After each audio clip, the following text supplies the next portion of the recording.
One of the things that I do is movie reviews, which is what we're going to do tonight. I'm going to do a movie review of the film Contact, made in 1997, starring Jodie Foster and Matthew McConaughey. All right, so this is the very beginning of the film. Okay, so what I'll talk about here are some of the mistakes in the film. If, big long film, sci-fi, it's going to have mistakes. Sci-fi's always have mistakes. This one is really good, though. I mean, it has a lot of technical stuff in there, and they get almost everything right. So don't take, if I pick out a few things that are not right, it's not that I'm picking on the film. The film did a really good job on the technical. So, the science stuff. So let me play this clip here, and then you see if you can figure out what the problem is with this clip first. This first one.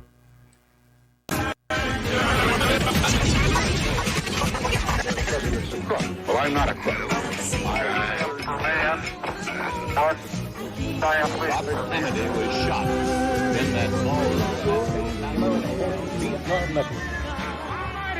We are free at last. A sniper has fired at President Kennedy. All right, so did you see what's wrong with that? It was zooming out from the Earth, right, through the solar system, and the purpose of that first opening scene is to, demonstrate that our radio waves are emanating out into space, and the further you go out into space, the further back in time it appears, right? So, like, if we send out something today, and it goes, to the nearest star, about 4 light years away, they're going to hear what we were doing 4 years ago. You know what I mean? You know how that works, right? In astronomy, where you get the further away you look at something, the further back in time you're looking at it is what is the effect that it has. So, like, if we look at the closest galaxy to us is the Andromeda galaxy. It's about 2.5 million light years away. So when we look at them, all this light and all the other radio signals that we get from it and everything are 2.5 million years old. We're looking at it as it was 2.5 million years ago. So in the movie, they're trying to show that with that opening clip. Rather than have somebody explain it, right? Because that's not how you if you do a good movie, you're supposed to show me, don't tell me, right? That's how you're supposed to do movies. So that's what they're trying to show in that first clip. The problem is it's only like about an hour or something, 1 light hour to get to the outer solar system. It's not, they're showing the thing. Here,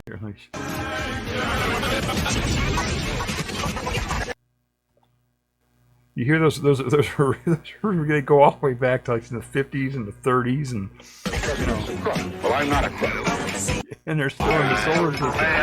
Right there. Robert Kennedy was shot in that mall. So they're showing Jupiter, and they're playing radio broadcasts or TV broadcasts or whatever from the 1960s. This was done in the 1990s, right? This film was made in 1997.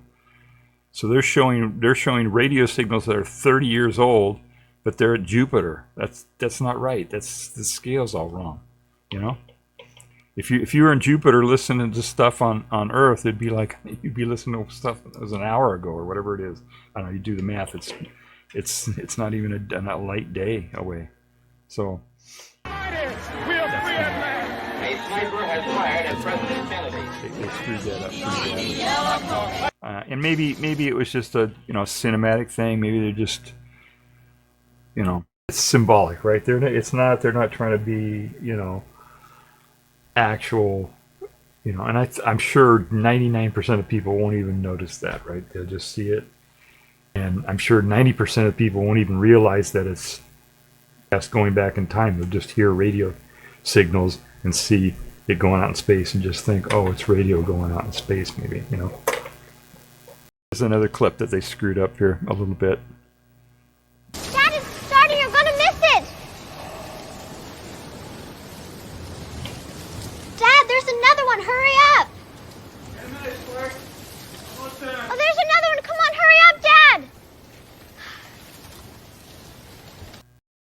All right, so the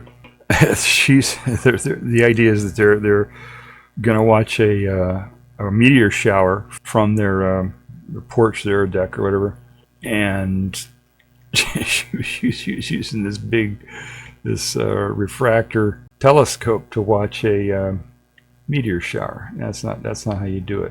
So that was another mistake. Okay, not a big deal, you know. A lot of people probably aren't going to notice that or whatever. So not that big of a deal. But it's just another mistake. And these are like, the mistakes seem to be front loaded. This is like the beginning of the movie. Later on, it seems to be more or less accurate. So maybe that was just the way they put the movie together or something. I don't know.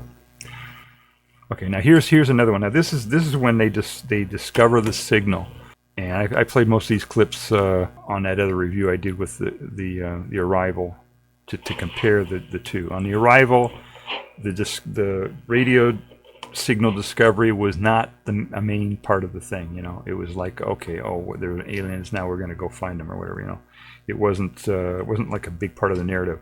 In Contact, it is the narrative. The radio signal. The whole movie is about her, Jodie Foster's character, being a scientist for SETI and wanting to listen to signals and discovering them, and the discovery of the signal is a big thing. It's the whole, you know, that's what it's all about. So this is when when she actually discovers it. So I'll play that here.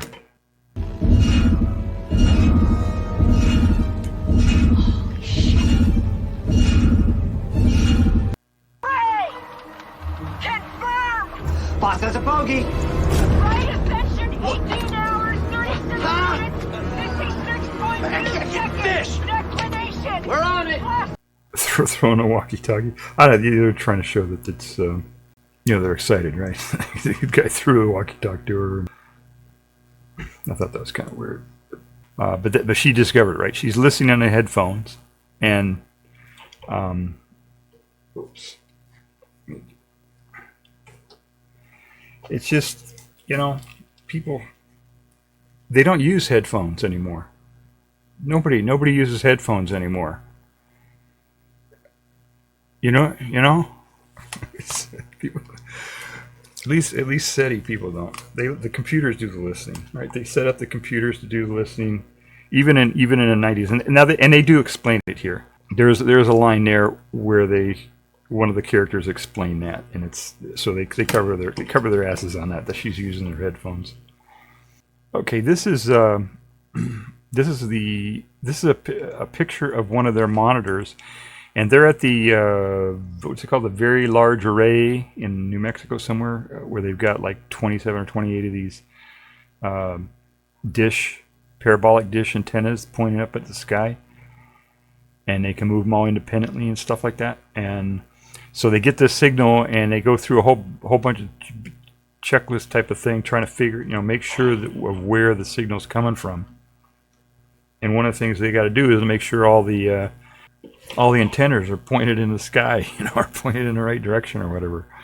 If there was an antenna that was pointed in the wrong direction, feeding into the signal, then it would mess them up. So that's what this screen is about. So that's kind of, that looks real to me. Hello. I need a full systems check.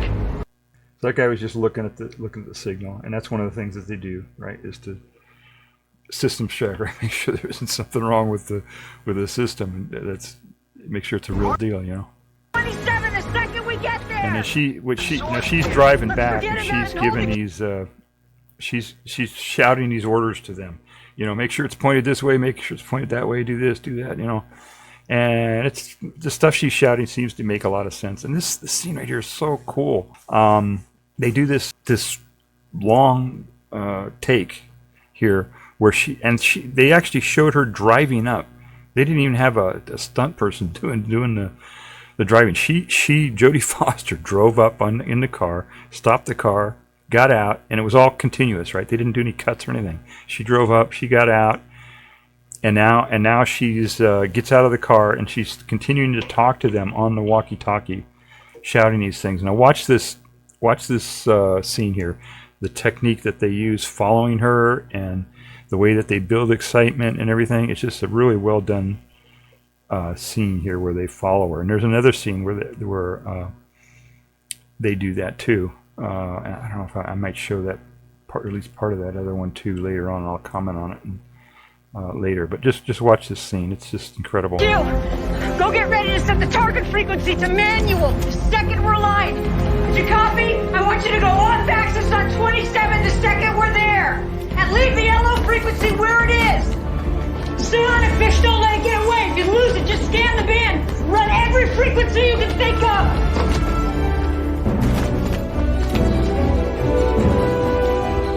How you doing? All right, so so she's giving them all kinds of things, you know, to turn the dish off, right, to make sure that to try to determine if it's something in space or if it's something on the ground. You turn the at least one of the antennas off and look at it to see if the signal drops. If it doesn't drop, then it means that it's coming from the side somewhere, terrestrial or whatever, and then move it back, you know, just to see. And what else did she? She told them to go wideband if they lost the signal, because you know if its signal's far away, maybe it's drifting in frequency. So they were looking at a narrow frequency, which we'll get into here in a little bit. And if they lose the signal, then maybe it's because the frequency is drifting. So she told them, if the signal drops, go wideband. You know, look at a wider band of frequency so you can still keep the signal. Partially polarized set of moving pulses, amplitude modulated. We're locked. Systems check out, signal across the board. What's the frequency? 4.4623 gigahertz. Hydrogen times pi. Told you. Okay, so what'd she say? 4.4623 gigahertz or whatever. That's that frequency that they're talking about there is there's a particular area that they want to use as a candidate, and he uses this in astronomy all the time, is one of the emission lines of hydrogen, which is what 1 point something else, 1.1 something, 1.2 something, and they think, okay, well we'll take that emission line, multiply it by pi, and we get this frequency 4.4623, I think it was. And the idea is that if it's a natural phenomenon, then it would be quite a coincidence that it would be exactly that hydrogen emission times pi. You know, it'd be unlikely that would be a natural thing, because if to figure that out, it's got to be an intelligent being of some sort, some intelligence that is multiplying by pi. Pi seems to be a universal thing, right? A circle, right? Diameter the circumference is divided by the diameter, so that seems to be kind of a universal thing. So okay, that's a universal thing. And hydrogen is the simplest atom. It's just one electron and one proton, sometimes a neutron, and that particular emission happens when the electron and the protons flip. The electron and protons flip in the hydrogen, and it causes that particular frequency. So that's what that was all about, and that's why she said, "Oh, see, I told you. That's where we should look, because it's you got to be intelligent to do that, blah blah blah." So that's what that was all about. Could be AWACS out of Kirtland jamming us, but I'm doubting it. All right, let's see if Fudd's reading it too. Okay, so now they're trying to eliminate terrestrial sources, right? They're going through all the things that it could be. Maybe it's a military signal or some satellite or something. So they're going through them one by one, trying to eliminate the possible terrestrial sources of this thing to make sure that it's something up in the sky. And one of the techniques that they didn't show in here that they're using now, though, is to use Doppler effect to differentiate between terrestrial and sky-based signals. because when something moves and it's emitting a radio signal, it will change the frequency a little bit as it moves. And the Earth is rotating, and satellites are orbiting the Earth, and by using Doppler, they can help differentiate that from something really far away. That appears stationary to us, more or less. And if there is a Doppler shift, then whatever is sending the signal then might be moving too, right? But anyway, I just recently read that they were using Doppler to try to differentiate between terrestrial signals and sky-based signals. AWACS status is negative. What about white sands? On this frequency, no. So he's saying, yeah. So she's saying, well, what about this? And he's saying, no way, no way. He's kind of the expert, I guess, on these terrestrial-based signals or whatever. Who knows? I don't know. That's not tracking any snoops in this vector.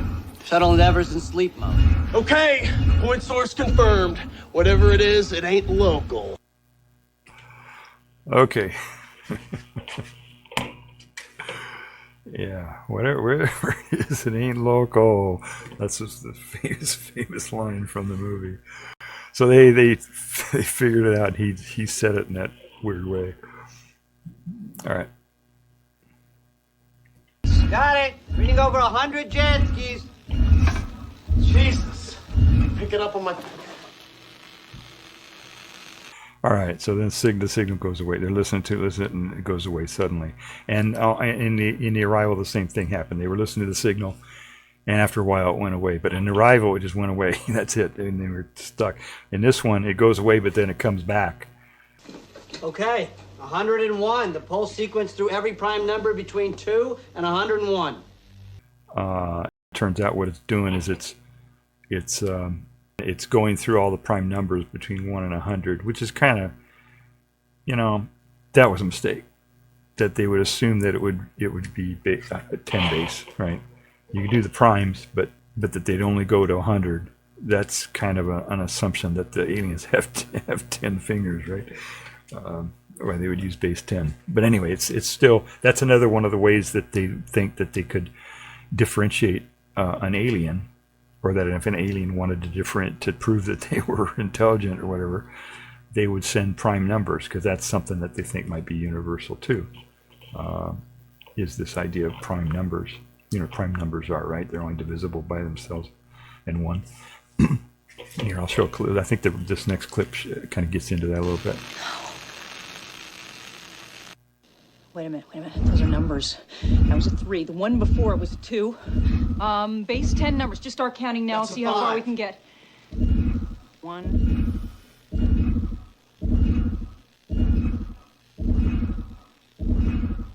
7. 7. Those are primes.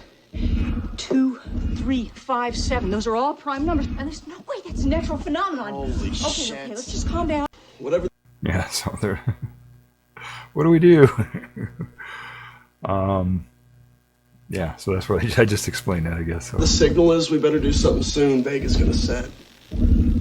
Deposition is confirmed. We've got 4.4623 gigahertz. Confirmed. We've got 112 Janskis. All right, do you have a source location yet?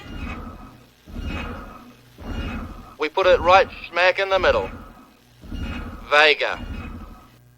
So they lost the signal. Signal came back. They figured out that it was prime numbers, and they're going, oh wait, what do we do?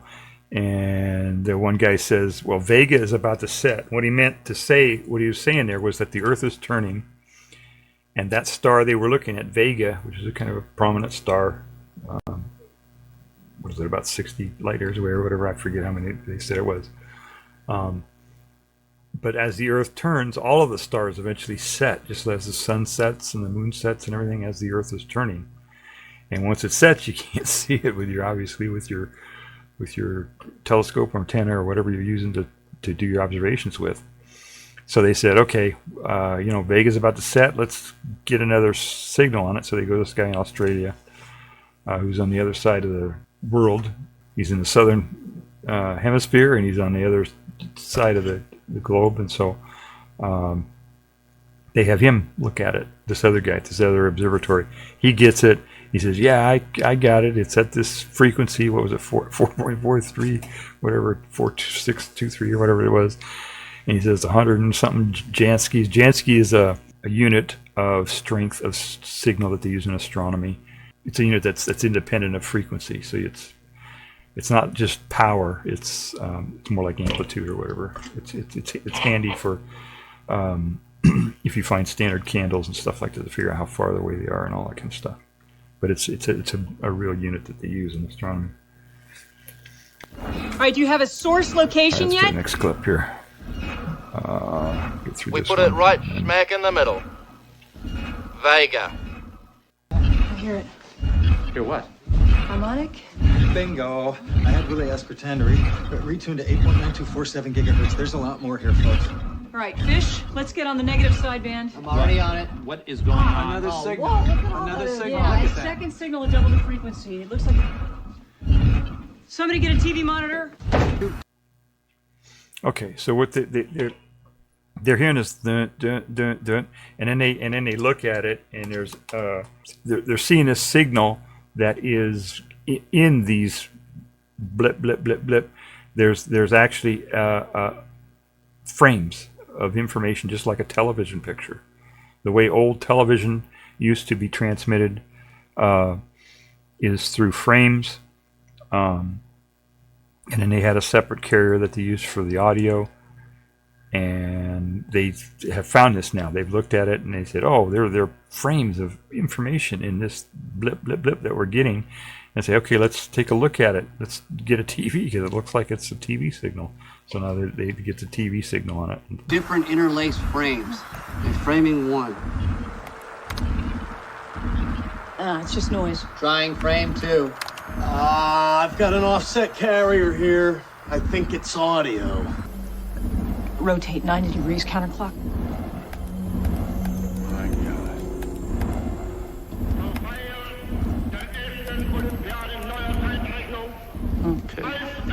God. What's going on? You're not gonna believe this. All right. So what they do, they take these frames. They figure out it's TV frames, and they figure out it's interlaced, and it's the way TV signals are sent. The old over the air TV signals is they scan lines, right? And they'd scan every other frame. They'd scan line 1, then they'd scan line 3, then line 5, all the odd frames. Then they'd go back to the top again and scan all the even frames. That's called interlacing. And they do that just to make it less flickery, when you're displaying it, and to make it look so that it doesn't look like it's being scanned. It's scanning fast enough, and it just looks better. It looks less flickery when it's done that way, especially at lower frame rates, which is how they did it. They were like 30 frames per second, I think. That's how they did the old TV. So they did that. And then they figured out how to decode it and put it back up on there, and it turns out that it's a picture of Hitler. They're going, "What the fuck? Why is this? Oh no, these are, what kind of aliens are these sending pictures of Hitler? And they're trying to figure it all out. So what they figured out, of course, was that the first one of the first TV signals that ever got sent was of Hitler in 1938 or 39 or something like that, when he was opening up the Olympic Games. That just happened to be one of the first things that was sent out through a real strong TV signal, and so that's what they're sending back, which is kind of weird. You would think that there were lots of radio signals that went out before that, so that you would think that's what they would send back. So that's just kind of weird. I guess it adds a little bit more drama to the movie. And so they all thought, "Oh no, these aliens are fascist or something, But they just happened to say, "Okay, here we see this signal, we're sending it back to you." That's all it was. And then it turns out that they're telling you about the interlacing. They only got, like, say, the even or odd frames or whatever of the thing was the picture. And then they thought the other lines were just noise, but then they figured out, oh no, it's not noise, it's actually this other data. So I'll play that So here. we canned the other 25 through a series of search algorithms to see if there was anything else. We found a series of markers on the top of each frame. Are you ready? Yeah, go ahead. Send it, Willie. Okay, here it comes. It's digital. Massive amounts of data, which extend right to the higher harmonics. Jackpot. That was it. The way they determined it, these little markers in each frame that helped them line up and know where the beginning of each frame was and all that kind of stuff. And he said higher harmonics, which didn't make a lot of sense to me. I think they were just trying to say it was just a high bandwidth signal. There was a lot of data that was in that, in between those scan lines, is what he was trying to say there. That upper harmonic didn't make a lot of sense to me. Okay, this scene here is right. It's Jodie Foster is the main protagonist here, and has a kind of a halfway romantic relationship with this Matthew McConaughey. His character and her kind of halfway get together, and they have what seems like a one night stand, and she doesn't want to get involved. She's got other shit going on, right? She's got her career and all this, and so she blows him off. But then they meet later on in the film, after she gets the signal and gets famous and all this, and it turns out that he's doing some work for the White House, or I don't know. Anyway, they come back together again, right? They get back together again, and so they're this takes a little bit of setup for this scene. Sorry. They find out that this thing is a machine. This detailed information shows them how to build a machine, and the machine is designed to have one person in the machine, but they don't know what the machine's going to do. They assume it's going to send the person to the aliens, or they don't know what it's going to do. But they assume that it's going to send them, that it's like a spaceship of some sort that will send the one person that they put in it to the aliens' place. But Matthew McConaughey's character is in love with Jodie Foster's character, and Matthew McConaughey is on the panel that's supposed to decide who's going to go in the spaceship. Turns out that he actually doesn't want her to go, and he's trying to tell her right now one of the reasons why, and it's a technical reason. So I'll play this. It's a technical thing. It has to do with relativity and stuff like that. Okay. Special relativity. Yeah. This machine. You'll only be 4 years older, but over 50 years would have passed here on Earth. Basically, yeah. And everybody that you care about will be gone, dead and buried. All right, so that's relativity, and there's something called you've probably heard of the twin paradox, where you have an astronaut and two twin astronauts that are the same age, and one of them stays on the Earth, and the other one goes out into space on a spaceship and comes back, and the one that goes out in space and comes back, time for that person goes more slowly than the person on Earth because of special relativity. And so he's trying to explain to her, well, if you get in this machine and it sends you at the speed of light or close to the speed of light out to this place and come back, and you'll be really young, and then I'll be dead and I won't see you anymore, and you won't be able to see your family, blah, blah, blah. So he's kind of trying to talk her out of it, or whatever, being the one to go in the thing. But the technical stuff on that is a little bit off, because as it turns out, she goes through a wormhole, which doesn't. So she doesn't actually travel through space at the speed of light like that, or close to the speed, relativistic speeds, because the wormhole actually changes space itself. So she isn't actually traveling that far to get that far. It's kind of complicated the way that they think that a wormhole would work, if they're even possible to build. But in any case, if that's what's happening, she's traveling through a wormhole, then that isn't going to happen. She isn't going to age like that. And as it turns out, we find out she gets into the thing. It sends her to that other place and back, and she doesn't age. Or the other people don't age, and she's the same age as everybody else. So that whole thing that he said was not even correct. Okay, so this next clip then is towards the beginning of the film. This guy here is is Jodie Foster's father, and when she was a kid. And this is a little drawing that she drew. And anyway, what I'm going to play here is they at the very beginning of the thing, they're talking and they have this little line that they say about that if humans are the only intelligent species in the universe, then it's a big waste of space. It's kind of a clever little thing to say, right? Clever way to say, yeah, there's most likely other intelligent people in the universe.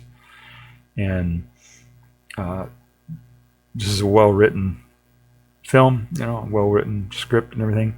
And so they have lots of these things in this film, themes and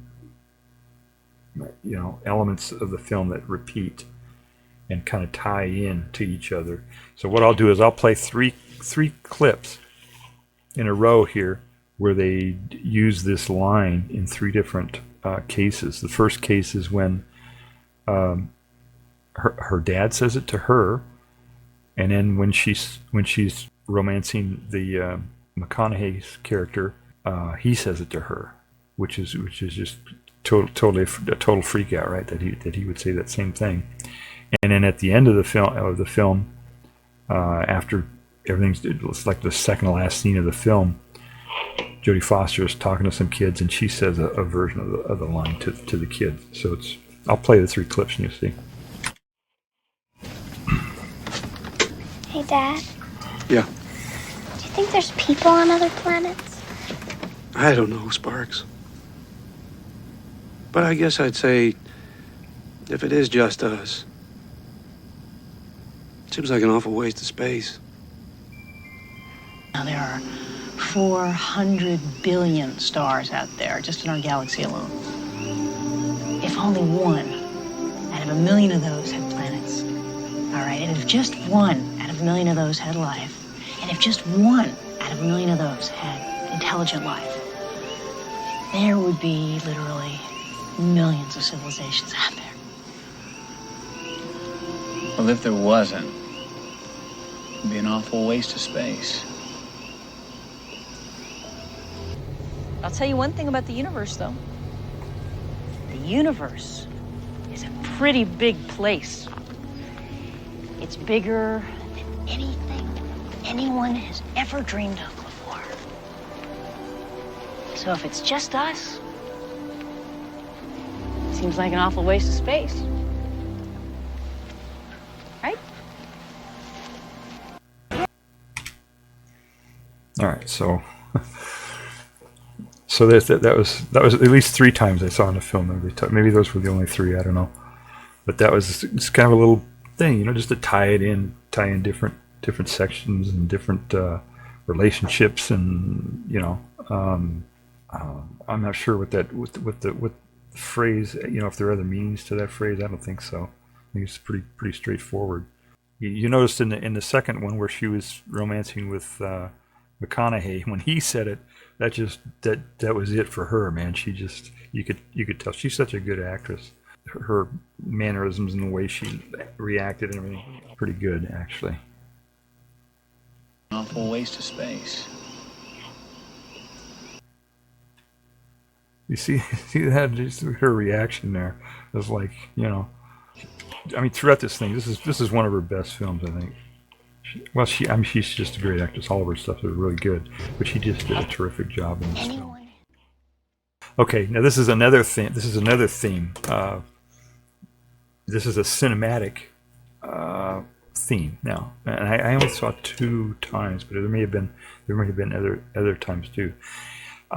In this scene, the bad guy. This is when she first sees the bad guy, and she is the bad guy is some cult leader or something. Bad guy, right? He's using religion for evil purposes, and he's using the scientists as saying that the scientists are bad, to try to motivate people to do whatever he wants them to do. And so she's watching him say things that are against her. Then she rolls up her window and it's a reflection. It shows a reflection, and that was kind of like a mirror or reflection.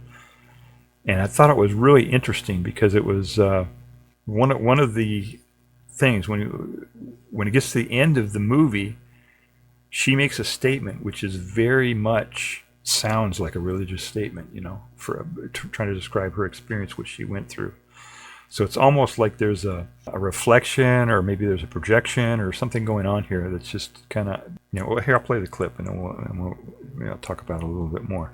Well, there are two clips. I'll play this one and I'll play the other one that's very similar to it. It has the same theme. Are these the kind of people that you want talking to your God for you?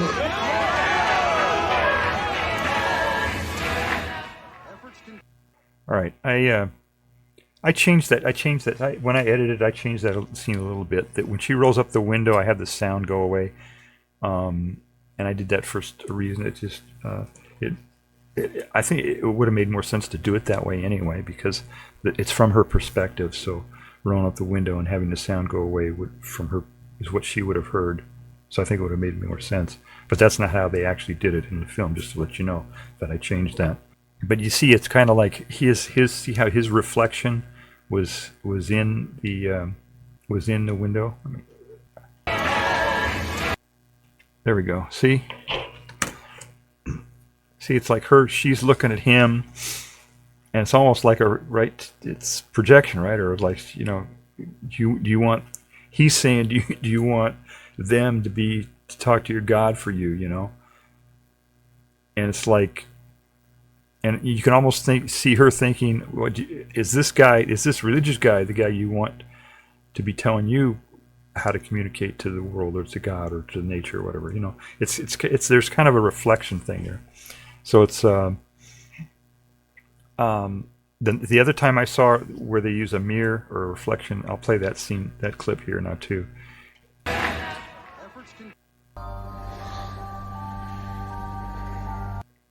All right, so this is, I got to set this up a little bit actually. Her dad ends up having a heart attack. And this is a big long scene. It's very dramatic, and he's on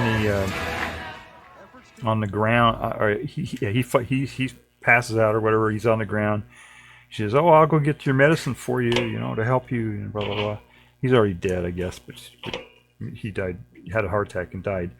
But she wants to help him, so they have this dramatic scene where the camera follows her all the way up the stairs and then to this hallway, and then she's running down the hallway. And here, I'll play it for you. What happens? She's trying to get this medicine right for her father, and then boom! It's actually a medicine cabinet.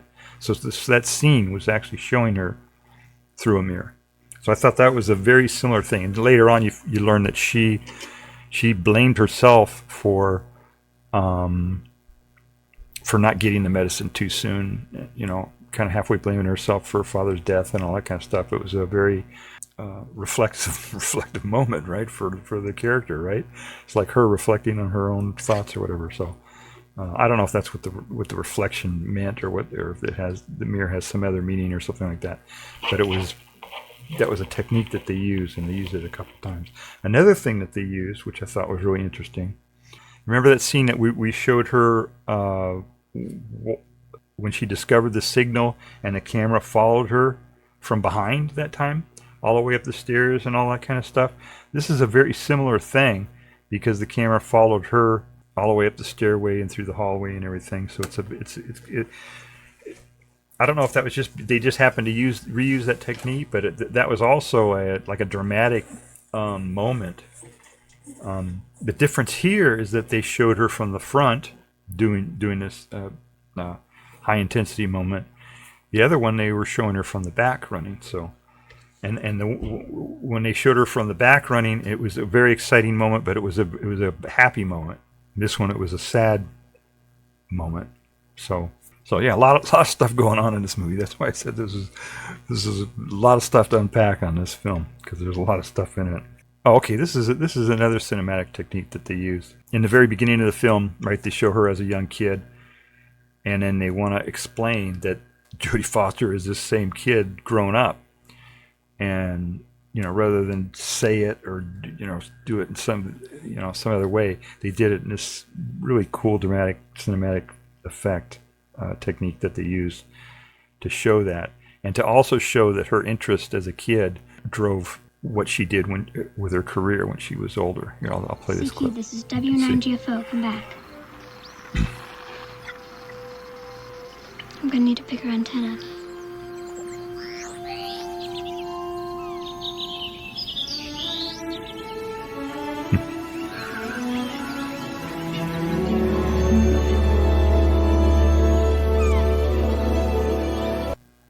So, yeah, when she was a kid, I didn't show some of this. Her dad was apparently a ham, amateur radio guy, and got her interested in amateur radio, and apparently that drove her to try to. One of the things that they do in amateur radio is to see how far of a signal they can detect. You try to communicate with somebody who is far away from you, 100 miles or 1,000 miles or whatever it is, And so they showed her doing that as a kid, and then they did that transition to kind of show, okay, this is the kid grown up. That's what that was about. Okay, this is another thing. This wasn't really a cinematic technique. This was a kind of a narrative thing, and people may not understand this today. They show this billionaire, right, who's helping her out, and. Well, here, I'll play it and I'll explain it. That'll make more sense. Magna cum laude. Doctoral work, Caltech, where you did breakthrough work on the lanthanide dope ruby maser, dramatically increasing the sensitivity of radio telescopes. Subsequently, offered a teaching position at Harvard University. Okay, so what that was, this billionaire was showing her all the stuff all the research that he had done on her. Now, in 1997, this was amazing to see somebody show this much information on somebody was unusual. It was difficult to do. You'd have to hire a detective or something. It wouldn't be something that you could do very easily. Was to gather this type of information about somebody very easily. I mean, today you do a Google search. I mean, you look at their Facebook page or whatever. It's a lot different today. Back then, for somebody to know that much information about somebody was extraordinary. It was like this guy saying, "Oh, look I know everything about you," and blah blah blah. And it's a power play on his part, obviously, to try to impress her or influence her or whatever. But it's just for somebody today. Seeing this might not understand what was going on there. That when he was showing all that stuff, saying she did that, giving her whole background, her whole life, it was a big deal back then. It's something that ordinary people would not be able to do, to get that much information on somebody. It's just kind of a demonstration of his power or whatever to be able to get that information. Of course, today, we can do it very easily. So, Harvard University. It could be anything. It could be a Trojan horse. We build it and out pours the entire Vegan army. Why bother even risking the personnel? It could be a weapon. Right, some kind of a doomsday machine. This is after they've discovered the signal. They figured out that it's a machine, that they had all the instructions on how to build this machine from the signal. And they're saying, "Oh no, we shouldn't build it because it's this," or, and the army and all that are saying, "No, we shouldn't do it because it could be a bad thing." And then the scientists are saying, "No, let's do it because it could give us all this wonderful information," and blah, blah, blah. So that was kind of one of the tension points in the film. What does it mean, Doctor? Well, we have no idea. It could be anything. It could be the first volume of an Encyclopedia Galactica. Instructions to acquaint us with their colonization procedures. Moses with a few billion new commandments. So they're doing it again. What is this information? Is it good or bad? And Jodie Foster is good. Right at this point, she's thinking, "Oh, it's going to be good. It's a wonderful thing." Blah blah blah blah blah. And the military guys and the bad guys, or her nemesis or whatever, is saying, "No, it could be evil." Right? They get a pessimistic. She's optimistic. They're pessimistic. And here's another scene, does the same thing. I wish the world was a place where fair was the bottom line, where the kind of idealism showed that the hearing was rewarded, not taken advantage of. Unfortunately, we don't live in that world. Funny. I've always believed that the world is what we make of it. And right after this scene, he gets into the machine and dies. So, you know, at least from the perspective of the filmmaker, the story, the person who wrote the story, they're an optimist, right? They don't prescribe to that nihilistic view of the world, right?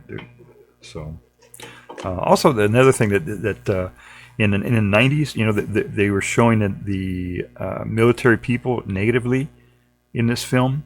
After this was kind of actually the 90s was kind of a transition period. The people who were making films in the 90s and the 80s and 90s had just gotten through Vietnam. Vietnam was a really bad war for the U.S. It was not a popular war. You know, it was just killed a lot of people, a lot of Americans, and a lot of kids lost their lives. At that point, people did not like the military because they were just, you know, they were doing bad things in Vietnam. You know, the media was not controlled the way it is today. Back then, the media was much more free to report on stuff. So people had a negative view of the military, and that kind of went into film. Mid 70s, mid 90s, that was kind of a theme in film, was to depict people in the military as evil and bad and stuff like that. Then, you know, we had 9/11, and even before then, there was a big push by whoever has the power to change that view. And then they started showing, saying, "Oh, you know, thank you for your service. Military people are great. They're wonderful. Blah blah blah." You know, so it changed. 9/11 may have had something to do with that, but I think it actually started changing in the 90s. They started changing that perspective to try to get away from the negative on the military. So you'll see that in a lot of films throughout the 80s and 90s, late 70s. Carl Sagan wrote this in the late 70s, actually, and he tried to get it. He got it into development in the early 80s, and it went into development hell. And he said, "Fuck you!" And he pulled it out and and put it into a novel, and published it as a novel. And then a couple years before this, right in the early 80s, then they got it back into development, and actually, or early 90s rather, they got it back into development and got the movie made. They updated the script, you know, from I didn't read the novel, so I don't know what the differences are between a novel and the movie, but I'm sure it was updated a lot, you know, based on new information and new attitudes and everything. So, but that military thing, attitude was probably in the original script because it was written at that time, and I think they were still having movies come out in the 90s like this that were negative towards the military. Okay, this is the scene where the thing. Okay, so you saw the movie, right? There's spoilers in this, right? So the machine blows up, right? It's the bad guy, the cult leader, ends up that he is a terrorist too, and he straps a bomb onto himself and somehow gets into the machine as one of the staff or one of the workers or whatever, infiltrates the staff, and he's on the machine walking around, and she discovers it.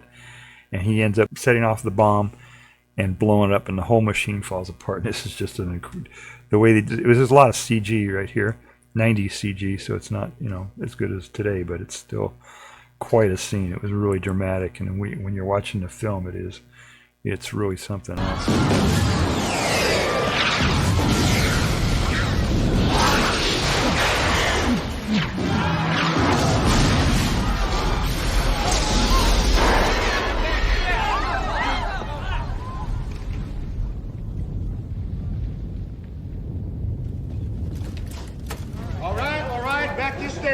I need you to be professional, people. Settle down. All right, so that was really, because they're talking about the billions and billions of dollars to build this thing and how humongous it is and all the effort and all this stuff, you know, and the thing gets destroyed. It's like just it's quite dramatic. Really good filmmaking there, you know. All right, so they discover that there's another. After that the machine gets crashed, then she discovers, oh, they built another one in Japan, and let's go to Japan, and they pick her right to do it, and she's in the machine. So this is the machine the way it's supposed to work when it doesn't get blown up, and it's just the techniques they use here, just really something else. I'll play this. I'll play the script or the clip in, and I'll explain. 8, 7, 6, 5, 4, 3, 2.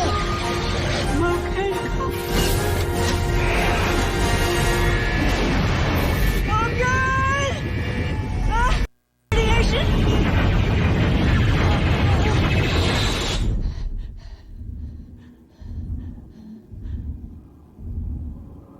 Okay, so it's kind of, having that big ship pulled over by magnets or whatever. Who knows what's going on there?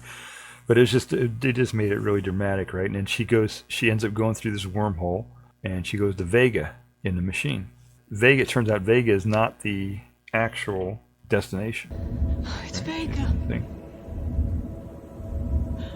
And this here, they showed this just for a fraction of a second in the movie. They got some sort of structure here that she sees in here, and they didn't show this very much. And you probably, if you were watching the film, you probably didn't even notice this. But see this little structure here at this location here, this space station or whatever. I don't know. It's something there near Vega. I thought that was kind of interesting.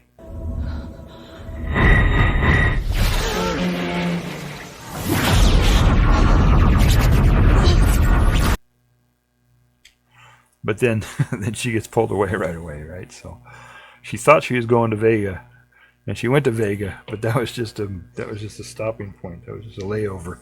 She did a 3-second layover in Vega in her wormhole. But then she went to the real place. Let's see. They're alive. It's like some kind of a transit system. There's some way. Now that weird thing of her showing her face going speaking off the side of her face, or that was, I don't know what the heck that was. That was just really weird. And one of the things she said there repeated later a little bit, like a minute later. So it was just the most bizarre thing. I guess it was, they just put that in there just to dazzle the audience or make people really confused about what was going on, or to help people get into the same mood that she was in.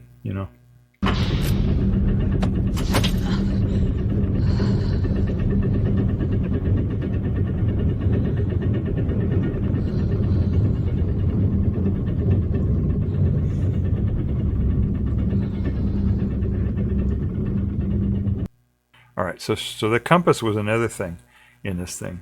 I remember I was talking about these themes or these repeating whatever doohickeys. The compass was another one, right? McConaughey's character gave her the compass, and I don't know if it's supposed to be like a moral compass or what the compass was supposed to symbolize exactly there.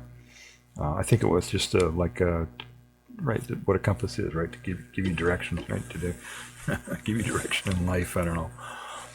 So, and turned out it did, right? So she's in the thing, and the compass floating away caused her to unbuckle herself from the chair to go get the compass. So the compass is responsible for her detaching herself from the chair, and I think I show what happened here after she did that. Boom. So what happened there was the chair, because of all the shaking and stuff like that, the chair came loose and flew up and hit the ceiling. If she would have been in a chair, she would have got smashed. So the compass saved her life. It gave her direction, right, to cut her out of the chair, whatever. You could say that. SETI, man. That's fringe. Crossed paths with this guy before. I mean, there's something like that must really chap his ass, huh? Help us. That's for you, Al.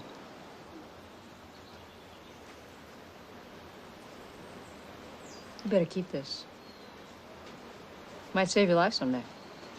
So I thought that was kind of interesting. And the compass came in a couple more scenes. I forget all the ones that it was in.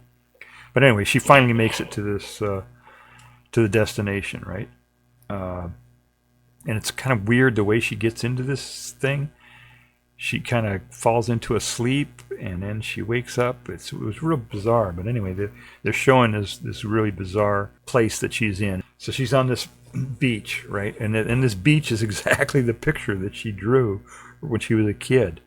But anyway, so that this is a simulated place, right? It's not a real place. We don't know where she is or what's going on, or if she's conscious or unconscious, or somehow she's kind of mind melding with the aliens or whatever to get this simulated environment. And then she encounters the alien. Here comes the alien.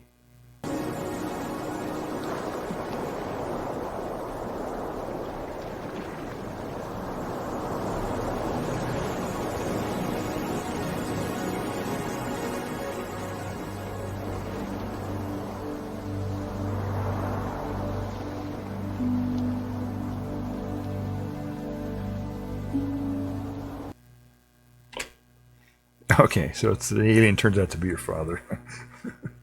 Her father is the alien. All right, so that probably confused a lot of people. A lot of people who saw the film say, "What the hell is going on?" People probably didn't understand what was going on there. It was just basically the aliens were. The whole thing was a simulated environment, right?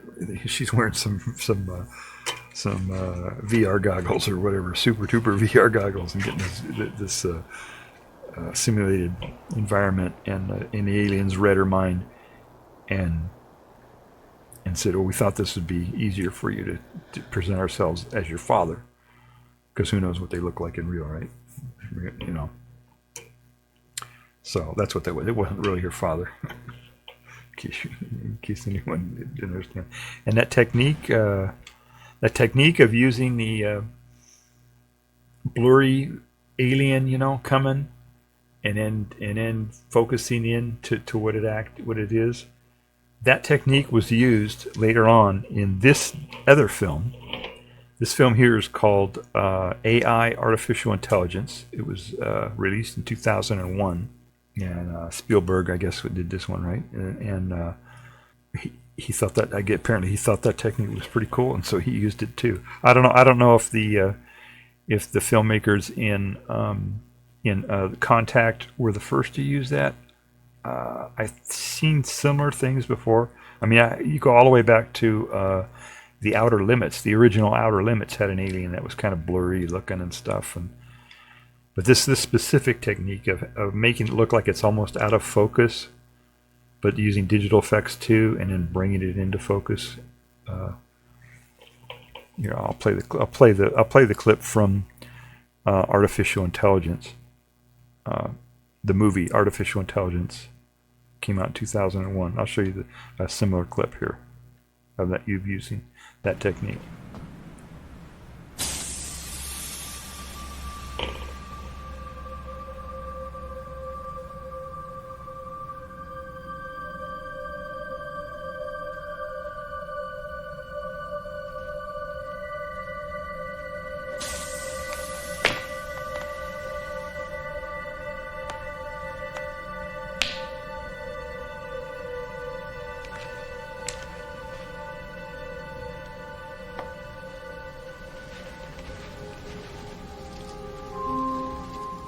I like your floor. So it's the same thing, right? It's the same technique. So I don't know if Spielberg saw that in that film, or if that technique has been used in a lot of other films. I just thought it was kind of interesting that was the same style of thing. And I think he used in this one. When I first saw this film and I saw that, I thought, God, that's really cool. How did he get that so out of focus and get it? And I think they used digital techniques to actually do that, just like they did in Contact. I don't think it was just an optical, really being really out of focus and then in focus and stuff. I think they used digital effects to do that. The other thing that they did in this scene here was they altered the eye line. You know, I don't know if you noticed that. I didn't notice it until I saw the clip. I didn't notice it when I saw the movie, but when I pulled this clip for this thing, I noticed it. They changed the eye line here of this woman. You know, she was looking at the door, and then the guy came in, and she kind of flipped her eye line there, which was really weird. And I don't know if that was an intentional thing. Could have been, because they, you know, it's the idea they're trying to get the character to you know, it's an uneasy situation for the character. The character is disturbed and confused and blah blah blah, and so they're trying to get, maybe they did that flip of the eye line to try to confuse the audience a little bit when they did that. I'm not sure, but anyway, I just thought it was interesting that they use that same technique of having an out of focus, blurry alien that comes into focus like that.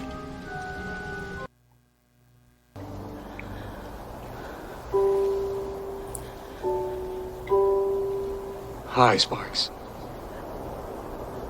Dad? All right, so this is the drawing, right? Remember, and even to that little this little tree, even the way this one tree was off to the side, and that exact image was in the thing. So I thought it was obvious they were this was something they pulled from her mind, right? She thought she had good thoughts about this picture, I guess. And when the aliens pulled that out of her mind, that's the scene they did. You're an interesting species. An interesting mix. You're capable of such beautiful dreams. And such horrible nightmares. You feel so lost. So cut off. So alone. All right, so this is a trope in sci-fi where the alien, you know, humans make first contact with the alien. Alien says, "Oh, you're such a special species. You know, you got all these traits. You're so special." You know, that's called anthropocentric or anthropocentric writing or attitudes or whatever. People who write sci-fi, you know, are humans, so they obviously think that they're special, so they want to write their story so that humans are special. Occasionally somebody will write something and say, "Oh, you're humans, you guys are not special. You guys are low lives," or whatever. But usually it's you know, "Oh, you humans are so special." I tried to find a clip, but it goes all the way back into the 1950s, you know, the 50s sci-fi and stuff. They got that, where the aliens will say, "Oh, you humans are so special. We're interested in you guys because you're so special," or whatever. It's just, anyway, so I thought that was kind of funny that they did it in this movie too.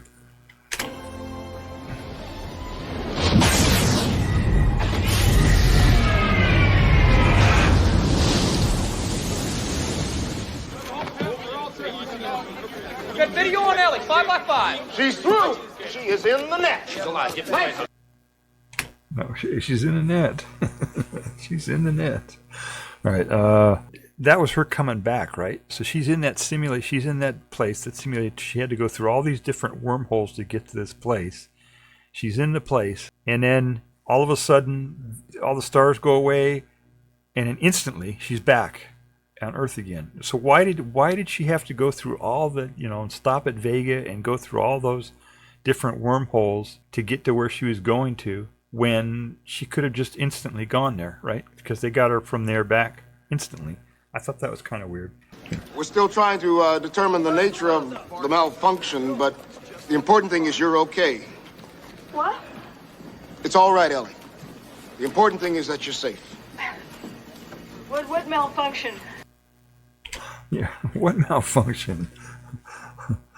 Yeah, it's like, what are you talking about? What malfunction? So what happened, right, of course, is that the thing, from the perspective of the people, you know, everybody on Earth who was watching the little balls get dropped through this machine, it just fell. It just took a second, right? It just fell through, and that was it. From her perspective, she went through this whole many hours of going through the wormholes and talking to the alien and all this kind of stuff. And so she was like saying, "What malfunction? It worked just fine, right?" So that was, and then of course there's this situation where she then knows that she went through this thing, and she's trying to convince everybody else that it's true, and nobody believes her. And she goes in front of this committee, and everybody's saying, "We don't believe you. It just fell through, and you're trying to tell us all this stuff happened," and they're thinking that the whole thing was faked. And she tries to explain it and say, "What? But I can. This is what I got. This has really happened. I can't." And you listen to what she's saying here. A couple things to watch for in this clip. One is her acting ability. She's just an incredible actress. And the other thing is that from the narrative, her character now is saying things that sound religious, right? They sound like, well, believe me, it's something that you have to, she's kind of had a religious experience, right? Great. What's going on there? Me forever, a vision of the universe that tells us undeniably how tiny and insignificant and how rare and precious we all are. A vision that tells us that we belong to something that is greater than ourselves, that we are not, that none of us are alone.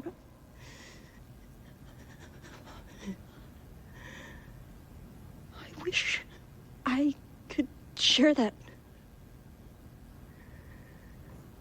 I wish. So that's her big dramatic moment there. And it's very, she looked at Matthew McConaughey, which is he's a religious guy, right? And so that was her kind of realizing, oh wow, she's having these kind of religious views or whatever, the same perspective, It's very much the same thing. They didn't use a mirror here, but they could have, right? They could have used that mirror trick here for this one too. Her acting ability is just incredible. The teary eyes, that's something that a lot of actors do. McConaughey was doing the same thing. They keep their eyes open for a long time. Sometimes they'll put stuff in the eyes for the take, but sometimes they'll just leave their eyes open just for a long time, and it forms tears, and that's how they do that. But her voice, that was something that was just, that takes a lot of talent and practice and stuff like that to get the voice to waver and all that in the acting. I wish I could share that. I wish. So she's just really a great actress. So here's two the supporting characters that were. The guy on the screen here is the bad guy, and the woman is maybe bad. I don't know what her thing is. She's a press secretary or somebody in the White House. The fact that it recorded static isn't what interests me.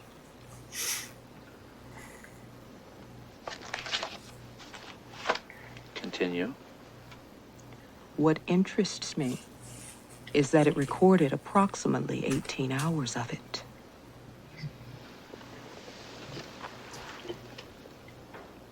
That is interesting, isn't it? Yeah, so they said, she had this little recording device. All they got was static from the recording. They didn't get right. She's supposed to be recording her encounter with the aliens, and all they got was static.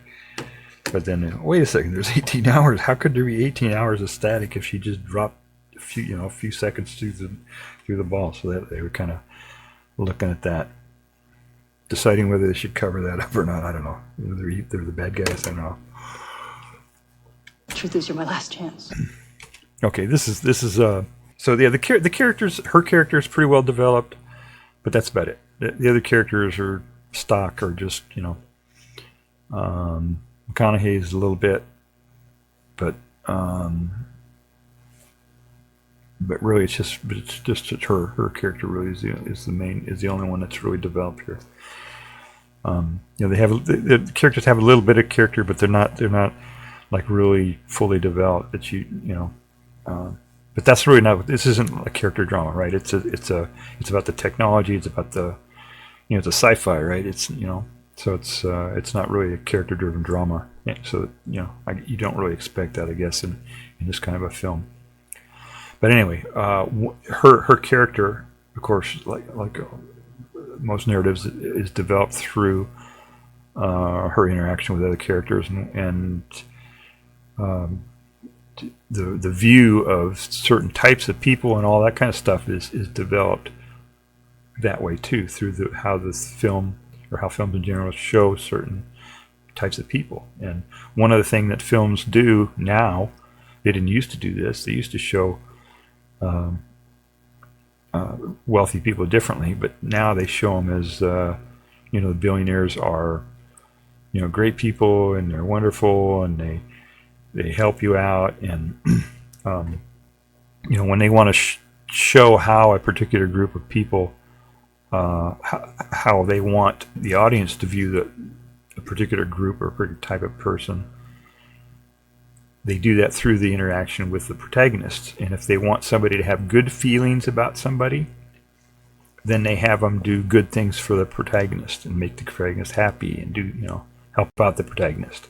If they want the audience to have negative feelings towards a particular group or a particular type of character, person, or whatever, then they show that character doing negative things to the protagonist, embarrassing the protagonist, or disagreeing with the protagonist, or whatever.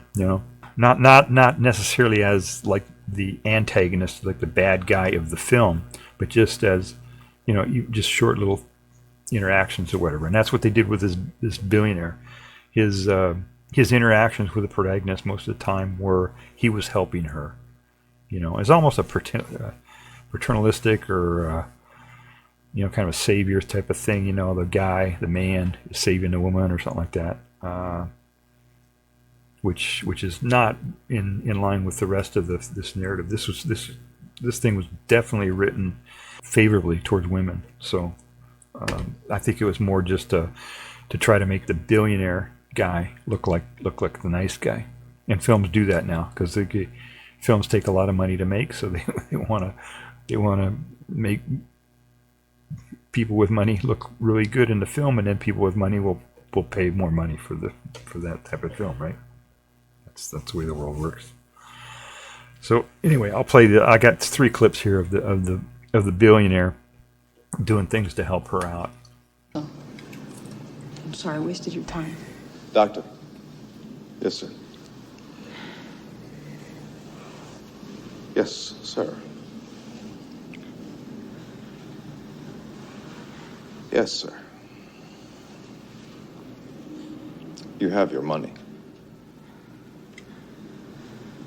Thank you.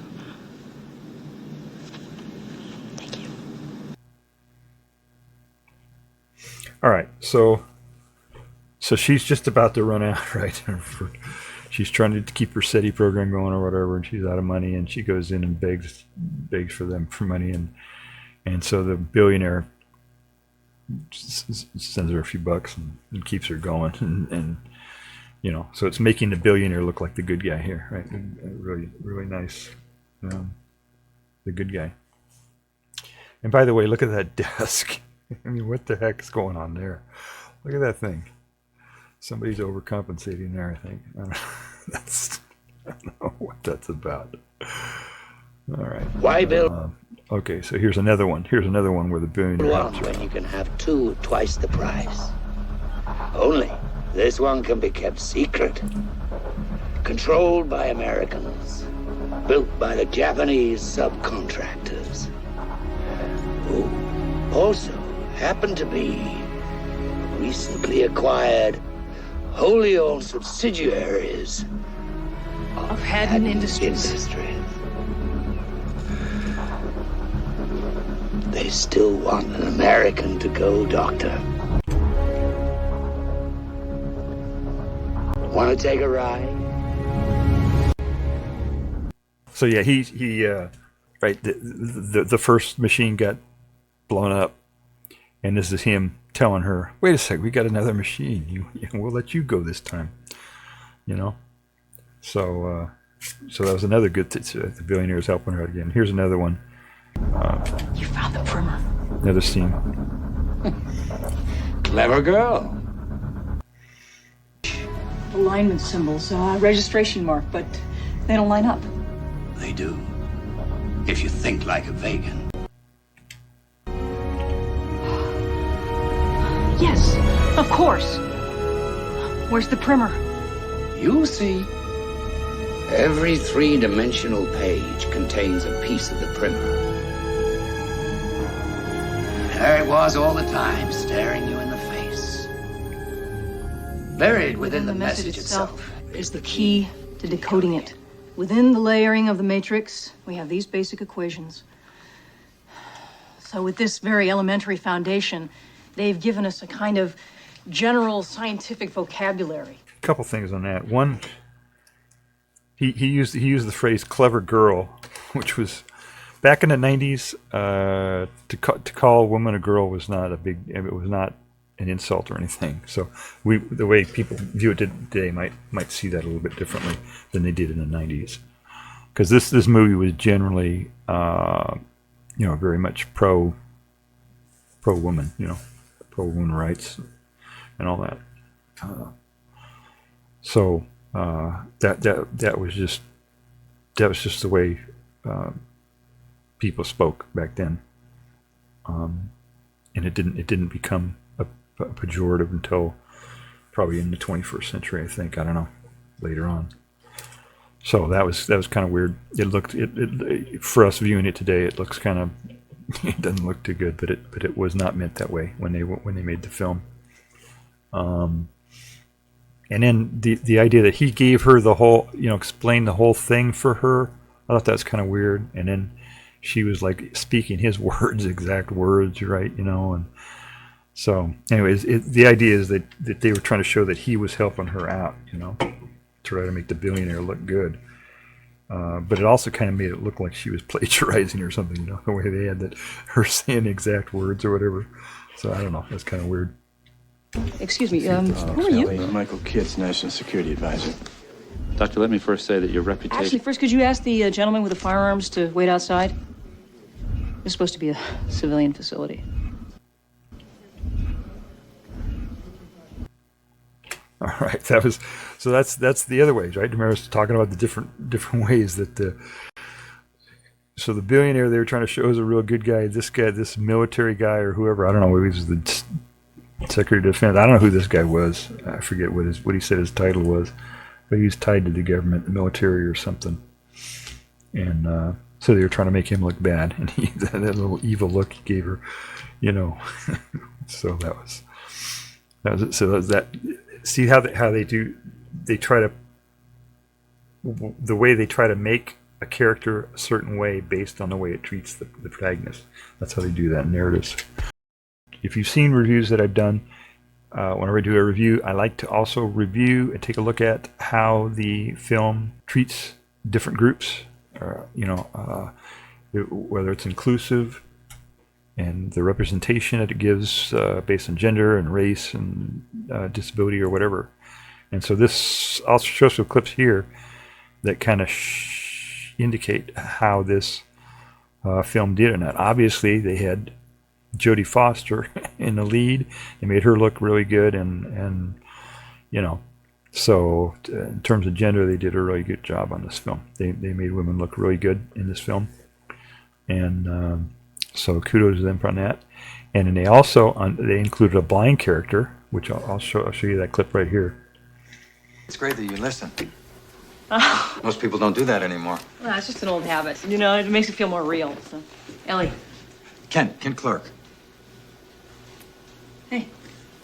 They said you've been up at Owens Valley working under Drumlin. How'd you like him? So that seemed, it wasn't, they're not like making a big deal about it. They showed that he was blind, and I'm sure they had, consulted groups, to get that right there. So I didn't see that was I thought it was great that they included somebody with a disability in there, and they didn't like focus on it so much. There were a couple scenes in the movie where he, makes comments like, "Oh, he's, his cologne smells this way," or sometimes they'll do that with somebody who has a disability, you know, kind of give them a superpower, you know, that's kind of a trope. But I thought they treated it really well. I don't know if anybody has anything else to say about that, but it seemed like they treated that pretty well. Davio, Dr. Vernon, Dr. Arrow. Okay, so now these are she's getting introduced to her new group, her fellow scientists or whatever at this facility. Yeah, there are two black characters who had you know, like a full supporting roles. This character here, this black guy, had a bit part, and there was another guy who was just I'm not sure if I'll show you the clip later on, but they did have some representation in here. I'll play a clip and then I'll comment on it here. Hey, hi there. How you doing? Good. And I believe you've already met our tireless research assistant, Mr. Fisher. Yep. Here, you just sign. Well, this is Cologne. Rick's looking at the black hole at the center of M87. Eli's studying Markarian 541, a major gamma ray source. And Dr. Arroway here will be spending her precious telescope time listening for Little green men. All right, so they that guy, he I think he was, as far as I could tell, he was the only black guy I saw who smiled in this entire film. When he met her, he smiled. His acting was kind of unusual. I'll show a few other clips too. But you notice that when they made her look embarrassed or whatever, or said something negative about her, you know, looking for a little green man, right? It's kind of something that was at that time in the 80s, 90s. It was kind of looked on at, you know, if anybody talked about even, you know, thinking about extraterrestrials, they were kind of banished from the scientific community, you know. I mean, now it's more accepted. But at that time it wasn't, and they were kind of demonstrating that. And one of the things I noticed was they put that black person very prominently in the scene, right? He's Little green men. They directed him to move out and stand right in the scene, and they showed him and her, right? Those were the main thing when she got embarrassed, right? So that was kind of a negative, I think. And I don't think that was something that obviously the folks who wrote the thing, wrote the script and all that would not be intending to do that. That was probably just a you know, direction thing or casting thing, or I don't know, not really sure. But his acting was not, looked kind of obvious or something. There was something wrong with it, and I don't know if he was just being misdirected or what was going on there. But he was just, in the scenes that he was in, it was very, his acting was very not in line with the acting of the other characters. So I thought that was kind of unusual too. Now I remember why I took that desk job. And watch him here again. Dr. Drummond, how are you? Fine, thank you. Glad you can make it, David. I know I was going to take 3 planes. I might have reconsidered. Now they in several scenes with that character, they did that where they had they tried to manipulate the movement of people and the camera and whatever to block him so he couldn't be seen. Looks like it's gonna be a long night. Science must first and foremost be accountable to the people who are paying for it, the taxpayers. We need to stop wasting money on pie-in-the-sky abstractions and start spending it on practical, measurable ways to improve the lives of the people who are, after all, footing the bill. Not unlike my See, look at his globular acting. It's really cluster. unusual. Wait, you're saying you want to do away with all pure research now? What's wrong with science being practical? Even profitable? Nothing. As long as your motive is the search for truth, which is exactly what the pursuit of science is.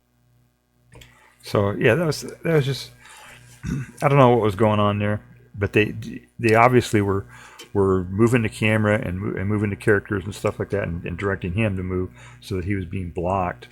But when you could see him, he was acting unusually. So I have no idea what was going on there, but it was something happened there. Oh, and then this is This is the weirdest scene in the whole film, I think. And then while he's recreating, in the background, they got a black guy who's washing his car for him, which I thought was not cool at all. That wasn't good. And just listen to this whole thing. It's weird. Oh, perfect cast. Come on, Fishy. Ah, Frank, look at the size of that son of a bitch.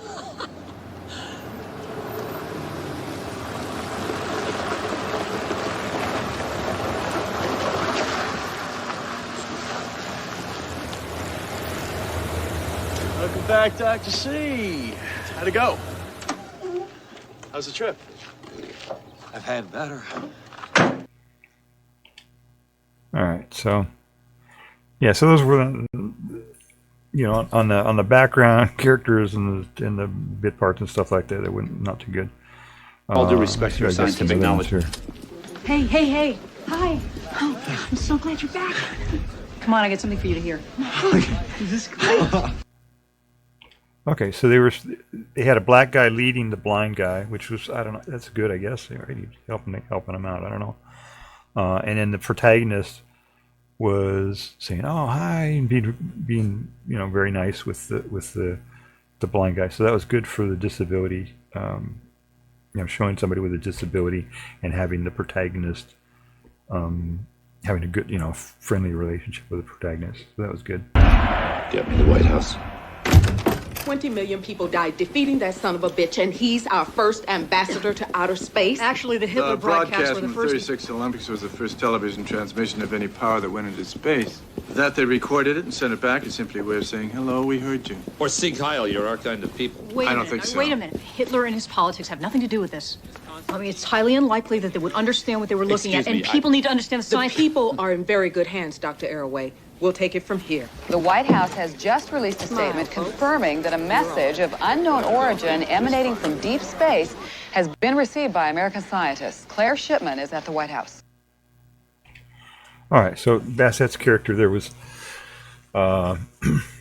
she's right in a position of power, which is good, and she's, telling people what to do, in control, whatever, all that stuff. I didn't see her character smile at all throughout the thing.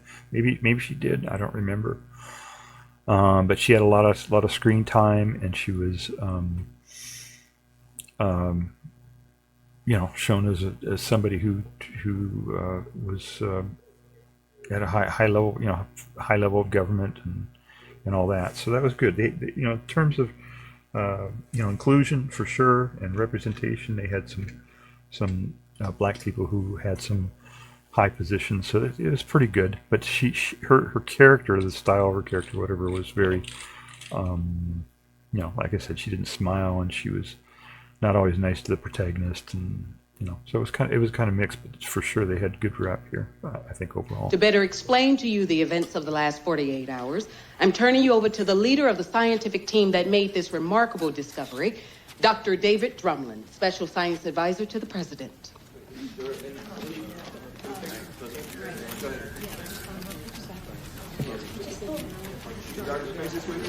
Thank you, Rachel. Okay, so that was obviously one where it was not good. She was not being nice to the protagonist on that one, right? That was a real bad situation for the protagonist. So and they put her on screen, so that was kind of weird. That was not a good thing to do. Now, I'm going to recommend that Dr. Drumlin administer and coordinate the decryption effort. However, in light of Dr. Arroway's long experience in these matters, for the time being, she will continue to direct operations at the VLA, with the express understanding that any future discoveries will be kept in the strictest of confidence until such time as the President can decide the most suitable course of action. Understood? Yes. Okay, so that was pretty good. She was kind of halfway helping out the protagonist there, right? The other guys wanted to take control of the whole project, right? And she was, I think she's President's Chief of Staff, I guess, maybe. I'm not sure what her exact title was, but she's basically representing what the executive branch of the government, and so she was, they showed her in control, of the situation, having a high level position, and that one there, she kind of helped out the protagonist because the other guys wanted to take full control of the project, and she said, no, let Jodie Foster's character do her thing here for at least for now or whatever. Some kind of machine. A machine? That does what, Doctor? Well, we don't know. It might be some type of advanced communication. Yeah, it was just another interaction with the protagonist. She was asking questions or whatever. The fact of the matter is, we don't even know whether they believe in God. This doesn't make any sense. I mean, if you were going to ask... Excuse me, Dr. Arroway. We won't be suppressing any opinions here today. No, of course not. I understand. Okay, so that one was a little, kind of, that was a negative towards the protagonist, right? So it was a little mixed. I think overall this film for 1990s film did very well for representation. Even a scientist has to admit that there are some pretty serious religious overtones to all this. Let's hear from someone whose organization has been accused of... Okay, this is Geraldine Ferraro. She was a vice presidential candidate. I think the first, if I'm remembering correctly, I was going to look this up beforehand because I did not trust my memory. But as far as I can remember, she was the first female vice presidential candidate from a major party, I think. But it's definitely, part of the women's liberation, women's rights movement and all that. Prominent figure in that. And then there was another woman here. That woman in the center there, that is Carl Sagan's wife.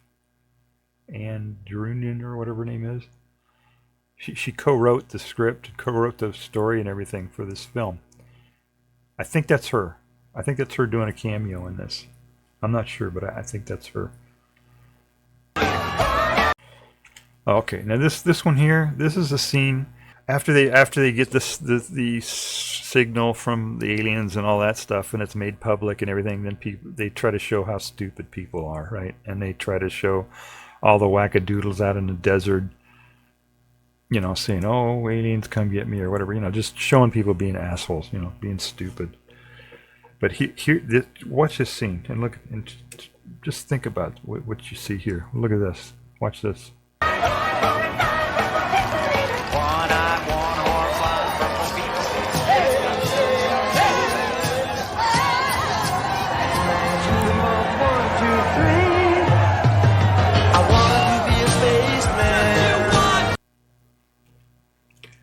Now, what was the idea about showing Native Americans in that scene? Why did they do that? That wasn't cool at all. They're showing a bunch of wackos, and then they put Native people doing their Native dances and stuff in the middle of all that. That wasn't cool at all. I don't understand why they did that. So that was really bad. I don't know. Whoever, I don't know how they decided to do that or what, how that got into the film, but that was really uncool for them to do that. Excuse me, Miss Constantine, may I speak to you? Oh, certainly. I have a big problem. Yes? Do you know where I can find a really great dress? Okay, so that was kind of cool. I think it would have been better if they would have had the Basset's character there smile and show a little, camaraderie or whatever. It was Jodie Foster's character was trying to take it out of the professional area and get some woman-to-woman advice there, right? That's what was going on there. And I think it would have been better for them to show her smile and say, "Oh, sure, dear, I'll help you out," blah, blah, blah. I think that would have been a little bit better. It would have. Anyway, and then look at the dress that she wore.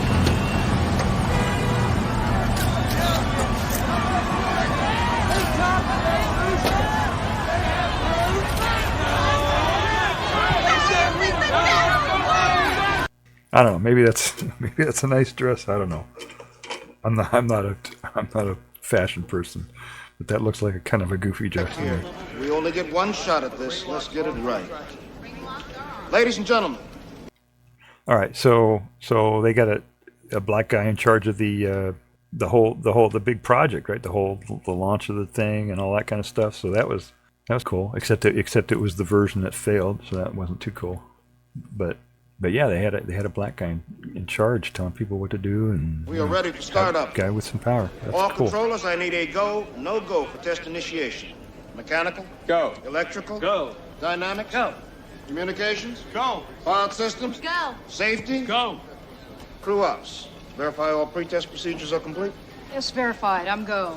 Pad leader, we are looking good here. Is everything okay with you? Roger. The pad is a go. So that was kind of cool. And even to the protagonist, and she was, I thought that was pretty cool.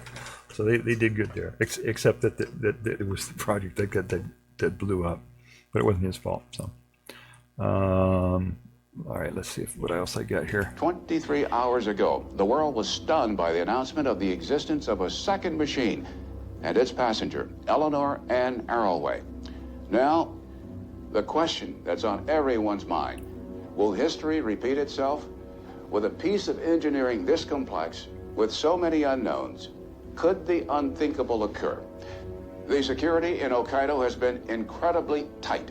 No reporters whatsoever. So yeah, this guy was a black newscaster, and like a role model or whatever for black people. So that's cool that they had him on there too.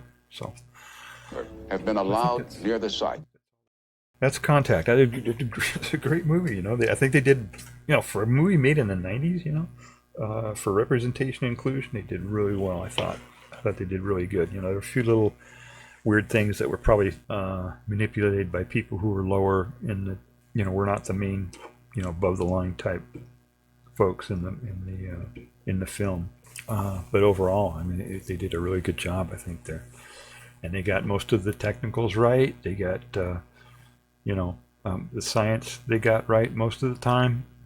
It was kind of weird that I don't understand how, like when the machine, when she dropped in the ball through the thing, and from the frame of reference of the people on Earth, it seemed like it was just a couple seconds. So yeah, it was kind of weird. From the frame of reference of the people on Earth, it only took a second or two, but from her perspective, it was, what did they say, 18 hours or something like that. By the way, that whole 18-hour, people today won't, unless you're my age, probably don't remember this, but that 18-hour, I think, was not an accident that they chose 18 to have a gap of information. 18 hours. There was when Nixon was president, he was being impeached and everything. They were investigating him.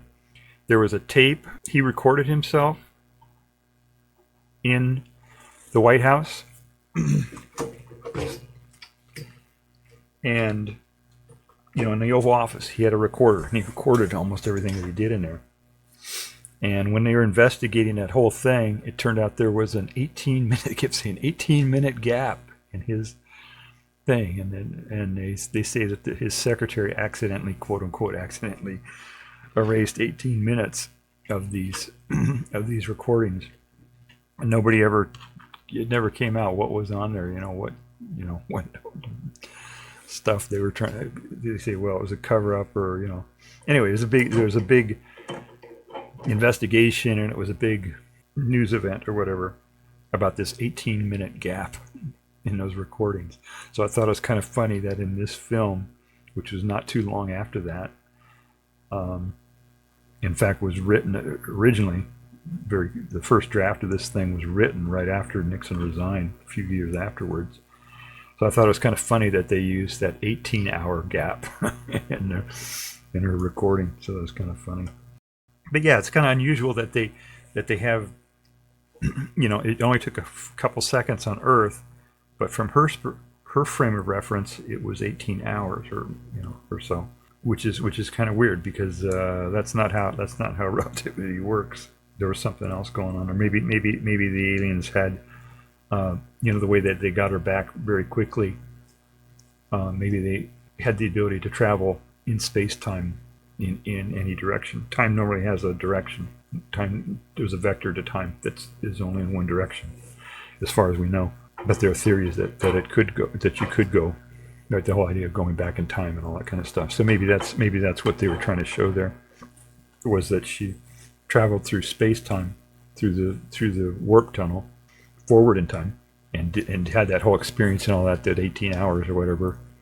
And then when they were done with the meeting, the aliens sent her back in time